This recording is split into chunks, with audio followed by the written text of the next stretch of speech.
Welcome back to this is part 11 if you're watching on YouTube.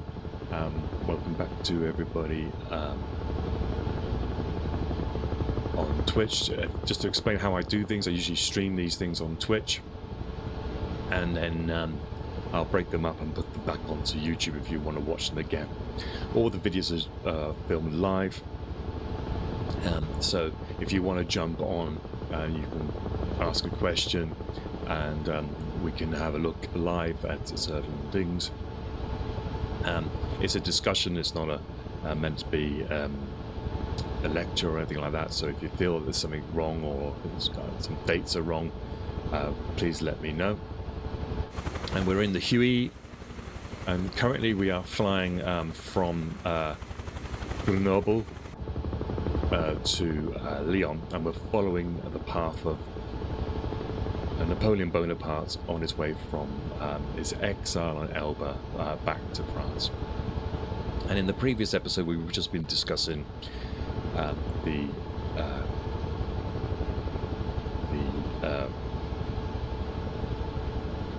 agreement, the resolution that was signed by the Congress of Vienna, basically declaring Napoleon as a revendicat publique. It meant that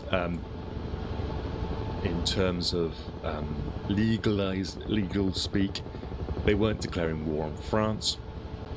It's basically like they were just declaring Napoleon a criminal. He had breached his treaty of Fontainebleau, and he therefore no longer had the protections that status would have held him. It wasn't all.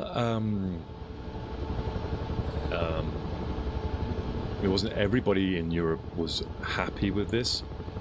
There were many Whig elements in Britain, led by the Whig MP Samuel Whitbread. He would argue that this declaration was actually unconstitutional, and that what this public justice towards Napoleon would actually mean was public vengeance, and it essentially condoned assassination, and therefore that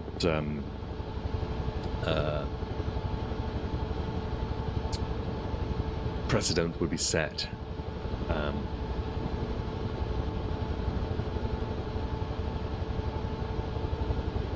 But the whole declaration was basically there to sort of show to the people of France that whatever Napoleon says, if he establishes a new regime, it would be illegitimate.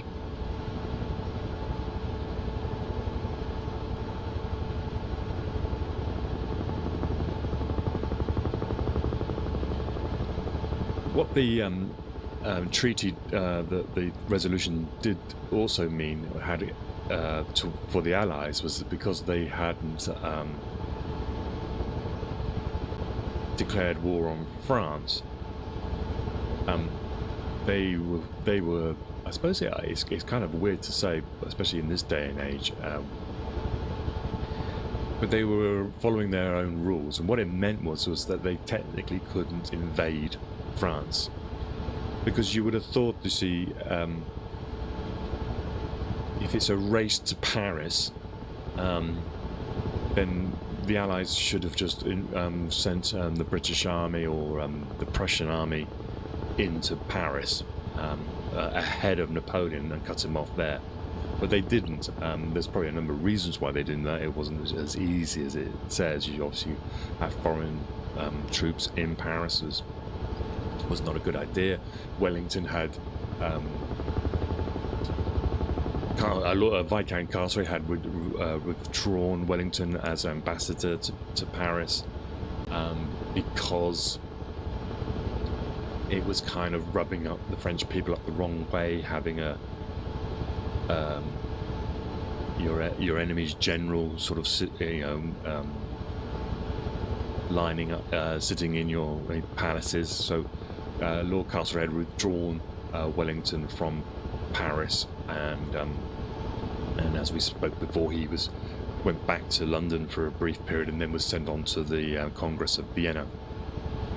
So there was obviously some other issues apart from the fact that they hadn't declared war, but it meant it would knocked on a lot of other parts. It meant that the border was open between the Kingdom of the Netherlands, which includes Belgium at the time. Posts could cross, businessmen could cross, travellers could cross, and this helped, as we'll see, helped Napoleon to establish his spy network and allow him to know where there was a junction between the Prussians and the British.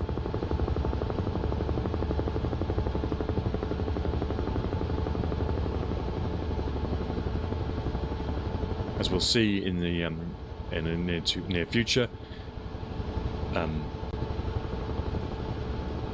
there was some other issues going on as well. The French, the Austrians, the Russians, their armies wouldn't be able to get to France, to the eastern borders of France. Probably the earliest would be July. As you see, the Bourbon King Louis XVIII would go into exile. Firstly, he'll go to Lille and then to Ghent, and though it would have been better for Britain and Prussia to maybe pull back to in the Netherlands to meet the Russians and the Austrians to form up together. The prestige of losing Brussels was too big. They basically were forced to sort of hold on to Brussels, and so this makes it the reason why the British and the Prussians then start to put these cantonments into the Belgian countryside. Wellington is therefore forced to play a waiting game to cover the front.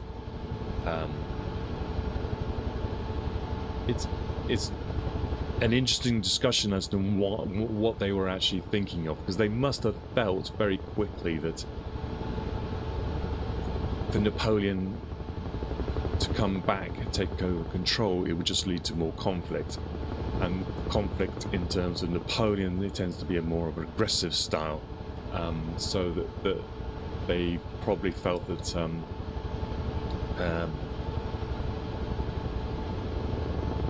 they would have to establish defensive positions.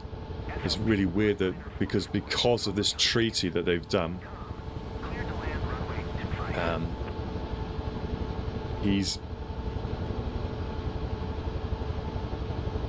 they've shot themselves in the foot and be able to go on the offensive, and maybe they weren't ready. They had to remobilize the troops, and we'll get back to that later.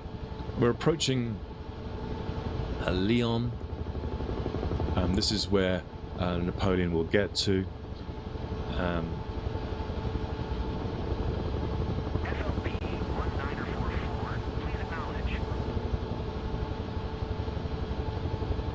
Okay, so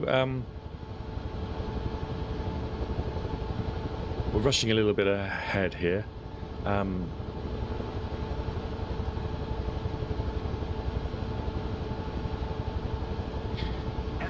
16th of March. So what we have here is there's reports reaching the Foreign Office. It's basically making it clear that Louis XVIII would not be able to deal with this problem.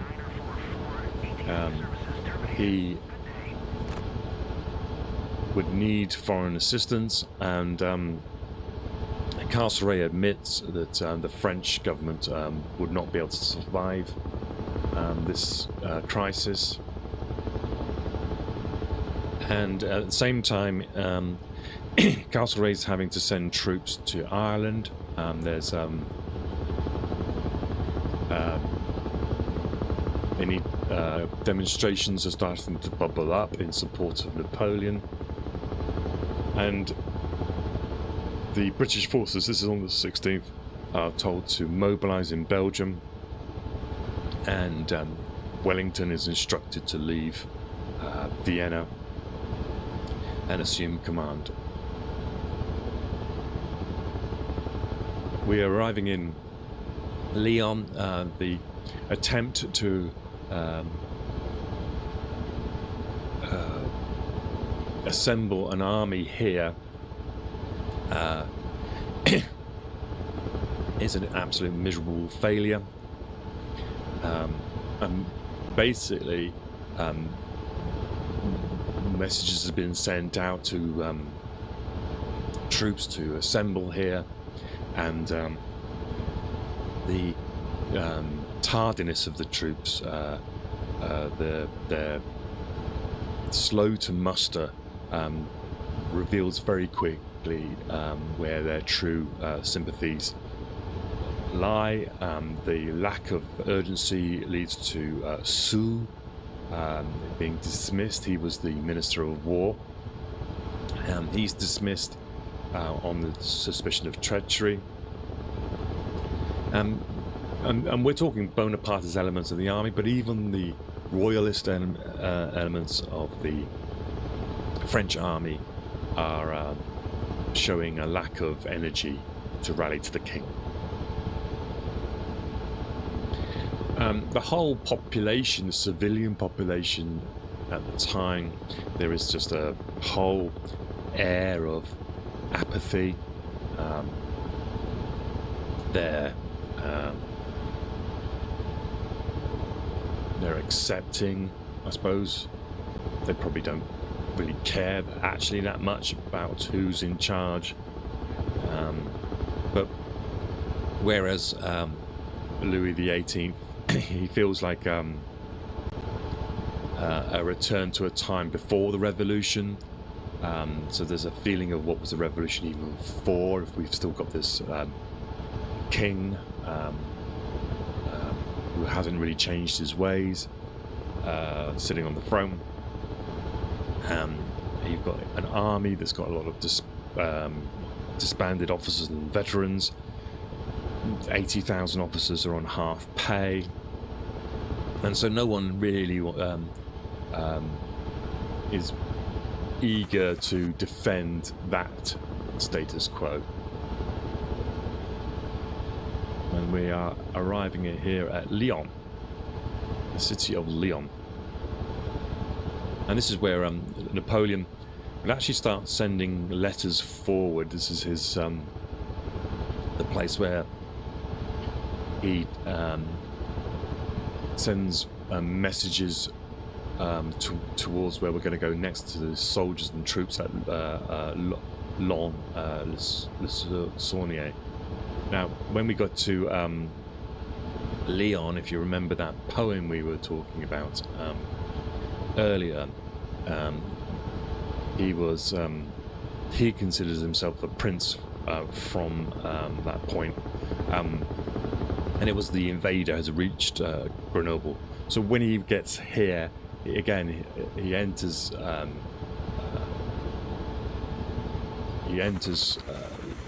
this city without a shot being fired.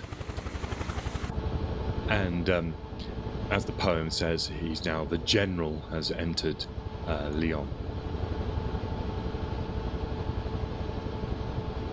So we will head now to Le Saunier. Lons-le-Saunier. Lons-le-Saunier is a town to the north west of Lake Geneva.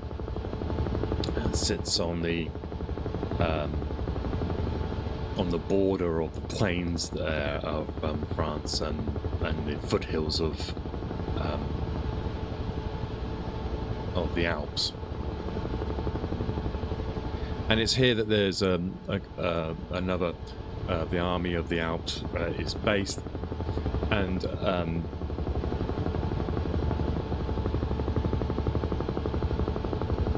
this is becomes the next focal point. Once Napoleon has ended here at Lyon, he then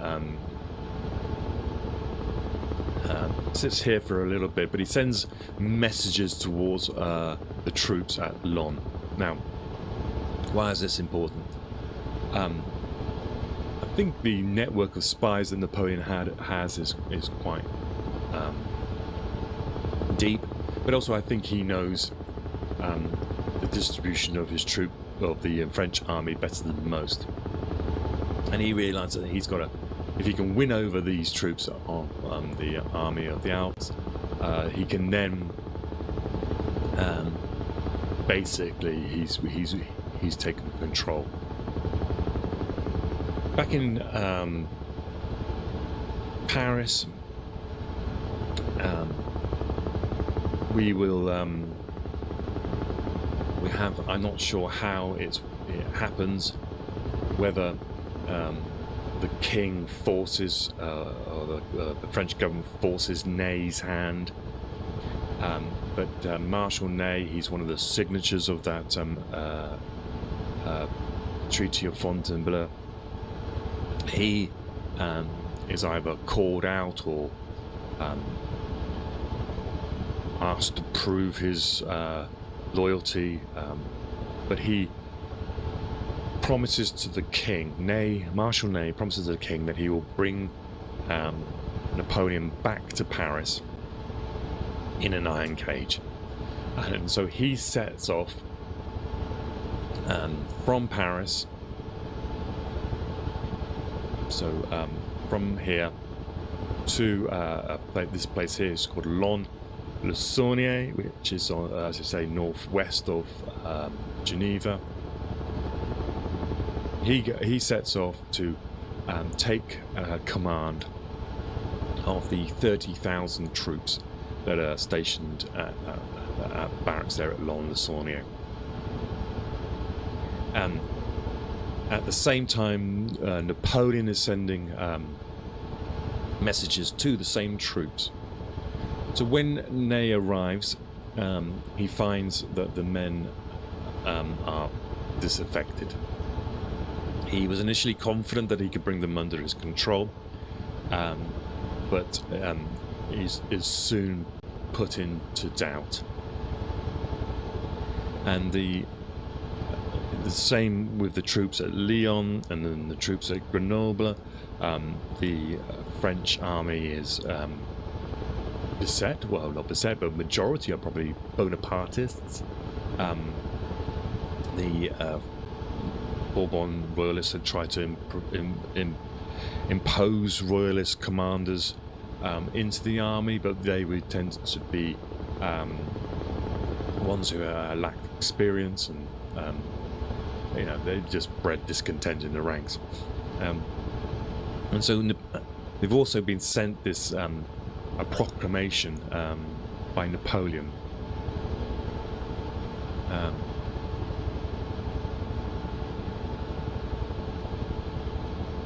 Saying that he says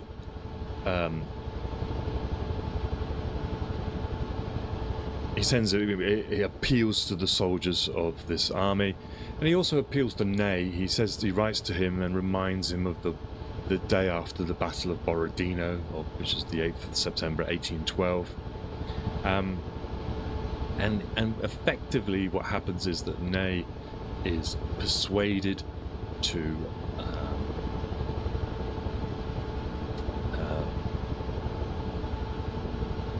bring the troops at Lyon to come over to the emperor. And this decision by Ney I think is something that is really important, and it affects how Ney will behave in the next few months. It affects his judgment, I believe. And we will come back in the next part, and we'll discuss this decision by Ney to come over to Napoleon and how that will affect his behaviour coming up to the Battle of Waterloo. So we'll take a quick break here, and I'll be back in a second.